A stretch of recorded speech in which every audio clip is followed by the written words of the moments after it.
Hi, this is Dawn Olszewski and welcome to another episode of How'd She Do That?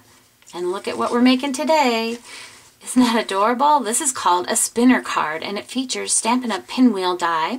It's a Sizzlets die found in the 2013 spring catalog. So let's get started.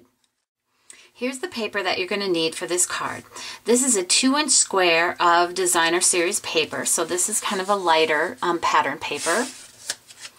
This is Whisper White and it measures 4 3/4 by 3 1/2.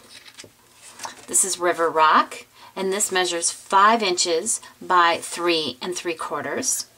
And then the last one is your card base. This is Pool Party and it measures 5 1/2 by 8 1/2. We're going to start with these two pieces and you'll actually adhere them to each other first. And you know what? I want to put like a strip here as well. And you'll know why in just a minute. Alright, next I'm going to take my punch. This is the word window punch. And I'm going to create our slot. So I put an extra piece, that extra strip of adhesive here so that after we punch that I know that it's going to stay down really nicely. What I'm doing now is I'm pushing my punch all the way in and I'm going to punch. Then I'm going to slide it over. And then what I'm doing is I'm just taking the edge of my punch and matching it with the edge of the white and punching again. And do the same thing. Once again, you just push it all the way in. Now on this side I'm going to match that with the white. And that's how you get your extended cut there. Next I'm going to use a stamp set called Wishes Your Way. It is in the 2013 spring catalog and it was designed to match the Sizzlets, the Pinwheel Sizzlet die. So cute little things. You are headed in the right direction, wishing you a whirly twirly birthday. I'm actually going to be using the Blowing Wishes Your Way. And what I have done with that, I've already mounted it. This is an H block, and I've mounted 2 greetings on the same block. I'm going to use Rich Razzleberry. I'm going to ink that up. And we're going to stamp that just below the window that we created here.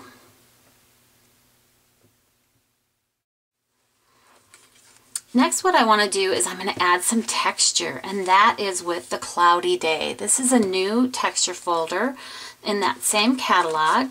You can kind of see the texture there, those clouds. Isn't that cute?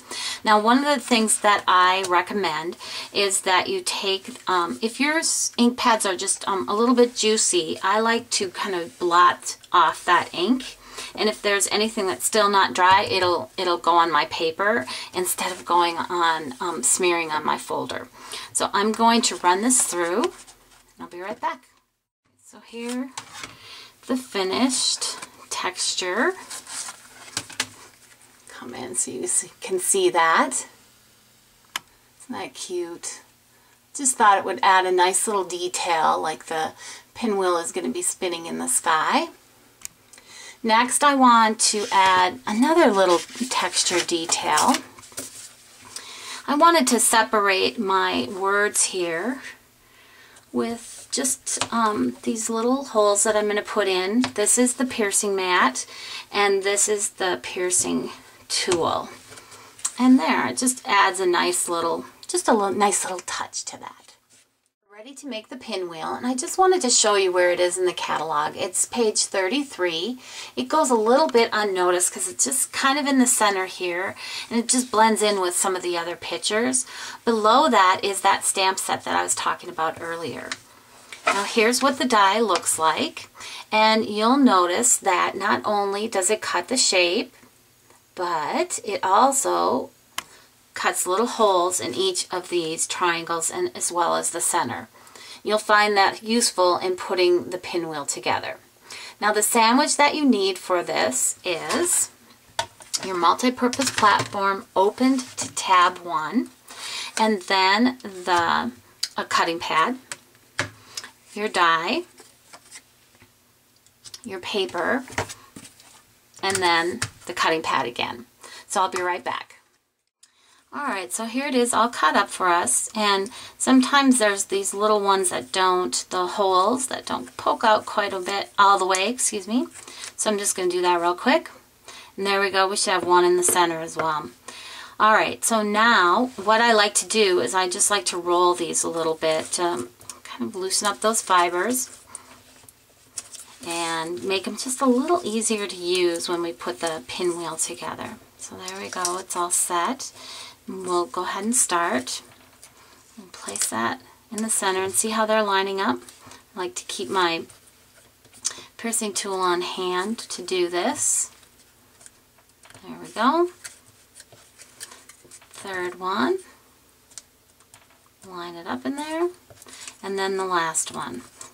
So it's almost like giving me a nice little help there with this piercing tool. So now I'm going to pull it out, kind of hold all these down, and take, this is a mini brad, it's a silver brad from Stampin' Up. Put that in there, and that can go right through my piercing mat, no problem. I love using it for brads. And we'll flip this over, put one in the center. Now we're going to leave it upside down, because now what you need is you need 2 pennies. This is what makes the whole thing work for a spinner card. We'll remove the backing and we'll place one of the pennies on the back. And then we'll add another dimensional in the center of that penny. But we're not going to add the second penny yet. We're going to go back to our card and remove the backing now. And I'm going to place it right here. Okay, actually, whoops. Right here. Then I'm going to place the penny on top of it. And then we're going to, essentially we're sandwiching it in between there. Pretty cool, huh? So now the next part is, I don't know what you'd call this, but we're going to just shake it. What I'm trying to do is just kind of round off that dimensional. They're more like kind of an octagon. And I need it more circular so it moves a little freely. And plus, ooh, see how it's starting to spin there? So kind of go crazy with it.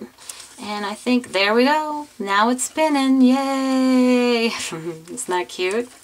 Okay, now, this is the last set of tips for you. What we're going to do is we're going to put some dimensionals on the back here. I start with my 4 corners.